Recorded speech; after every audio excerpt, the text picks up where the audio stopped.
right, well then, cool. Let's break down the game then. Let's break down this Cool, game. cool, cool. Game three. Let's see what happened here.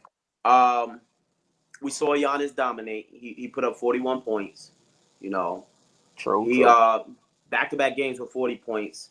I want to touch on him. Is Giannis the most dominant player in the league since Shaquille O'Neal? I would say. See, that's a little tough. I mean, I because mean, the he was person eating to last the night. person to the person that should be considered this, he shies away from old like overly taking over a game, and he likes to pass and stuff like that. But really, like nobody in LeBron's position could really guard him. I would say Mm. I would some. There's a small little speck of me that wants to say LeBron was the most dominant in Shaq because there really was no people got out of the way when LeBron came to the paint. That's a It's like fact. nah, I don't want no parts of that. But because he's such a team player and I guess high IQ and he doesn't have a freight train mentality, I can go with Giannis because Giannis knows one direction. That's straightforward. And Yes. maybe with a Euro step, but he's going straight forward. His whole Or, momentum or, is forward. or matter of fact, let me ask this question more specific. Is he the most dominant player in the paint since Shaq?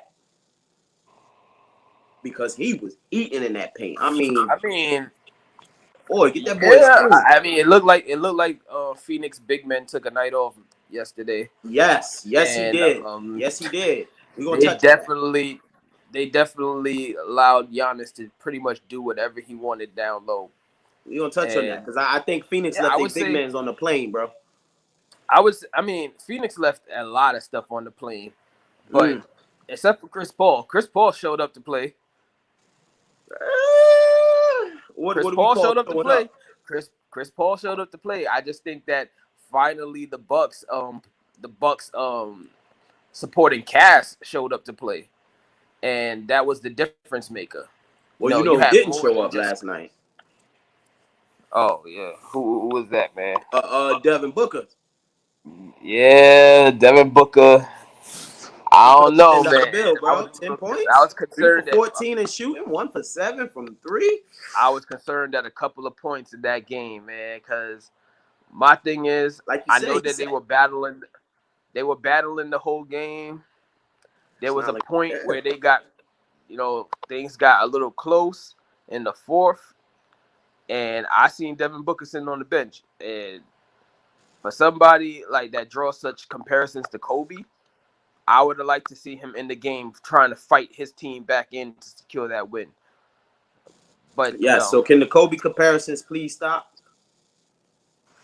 Because even if we talking young Kobe, right, when he wore number 8, I mean, is Booker that guy? Because we know he ain't 24 Kobe, Mamba. I don't think that it's fair to compare anybody to anybody else. But the viewership loves drama. The viewership loves the story. The viewership, like we're harking on this guy saying Kobe was his hero growing up and who he patterned his game after. Right. Like I'm pretty sure Timothy Mozgov could say the same thing. Like Kobe was probably his hero too. And maybe he wanted to pattern his game after, but we get so hung up on the story that it's curated for us. So Mm-hmm. That's true. now we're trying to force Devin Booker's into shoes that I'm pretty sure he might not have wanted to wear, Mm-hmm. and I think we do that, you know. But um, yeah, stop comparing that man to Kobe. He's still building, and one day if he reaches that level, then it will be welcome and warranted. But what I seen last night, that man was on the bench, and I don't know Kobe to do that. Kobe would have been I out mean, there with broken fingers and all, trying to right, scrape his team back in right. to secure the win. Like Kobe never took a game off of like in the series. We He wanted to sweep you if he could. You we know what I we mean?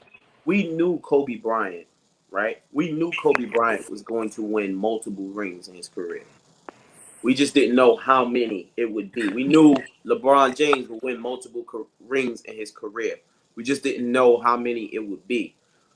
Devin Booker, I mean, and when I say win multiple rings, be the cause of them winning multiple rings in their career, especially in their primes. Devin Booker is a solid player. I don't want this to sound like I'm bashing on him. A lot of people think I'm a hater. And call me what you want. I don't care.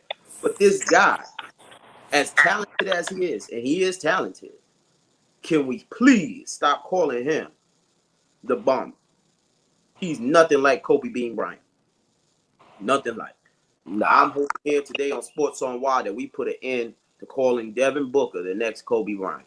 I'm sorry. May he rest in peace, but he ain't Kobe Bean Bryant.